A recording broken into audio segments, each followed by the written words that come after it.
Hello dear students and welcome to my channel Indian maths. So मैंने एक series start करी है जिसमें मैं सीयूईटी यूजी एग्जाम्स में आए हुए प्रीवियस ईयर क्वेश्चन डिस्कस करूंगी from the maths and applied maths paper. तो this is the first question, ये 2024 का क्वेश्चन है and this is from section A which is common to both maths and applied maths. So question क्या है, the corner points of the feasible region determined by these constraints are A B C and if the objective function is this, then find the maximum value on the line segment AB. Then you have to find out the relation between A and B. ठीक है, तो सबको समझ में आ रहा होगा ये question हमारा लीनियर प्रोग्रामिंग में से है। अब लीनियर प्रोग्रामिंग में क्या होता है, जो भी आपको कंस्ट्रेंट गिवन होते हैं आप उसको ग्राफ में प्लॉट करके वहां से एक फिजिबल रीजन फाइंड आउट करते हो। ठीक है, उस रीजन के हम कॉर्नर पॉइंट्स कंसीडर करते हैं।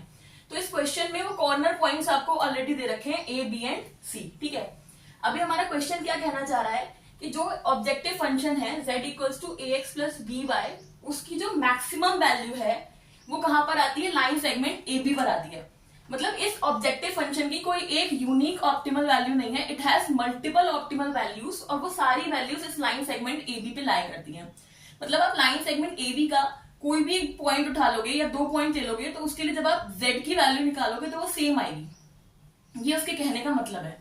तो वो आपसे पूछ क्या रहे हैं, they are asking for the relation between A and B. ठीक है, तो ए और बी का रिलेशन निकालना है।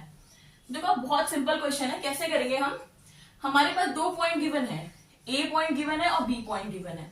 तो मैं ए और बी दोनों की वैल्यूज इस z equals to ax plus by में लिखूंगी। ठीक है, ये मेरा ऑब्जेक्टिव फंक्शन है। तो ए पॉइंट के लिए जब मैं वैल्यू निकालूंगी तो ए के कोऑर्डिनेट है 0,8, तो यहाँ पे हम x की जगह 0 रखेंगे और y की जगह रखेंगे 8।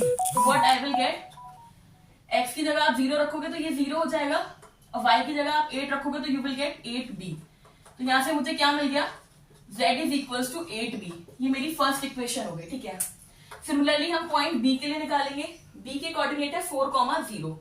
तो z equals to ax plus by में x की जगह आई विल राइट 4, तो ये जाएगा 4a और y की जगह 0 होगा तो ये 0 हो जाएगा।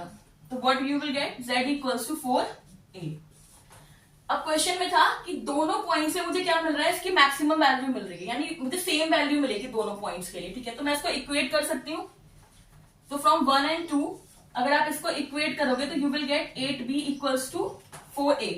तो यहां से रिलेशन क्या निकलेगा, a is equals to 2b, और यही मुझे फाइंड आउट करना था। ठीक है, तो मेरा करेक्ट ऑप्शन क्या हो जाएगा, ऑप्शन 3। तो ये बहुत सिंपल सा था, ना ही कोई मुझे फिजिबल रीजन बनाना था और ना ही कोई ज्यादा कैलकुलेशन थी। ठीक है, तो आई होप ये सबको समझ में आया होगा। So stay tuned for more such videos and please don't forget to like, share and subscribe to my channel. Thank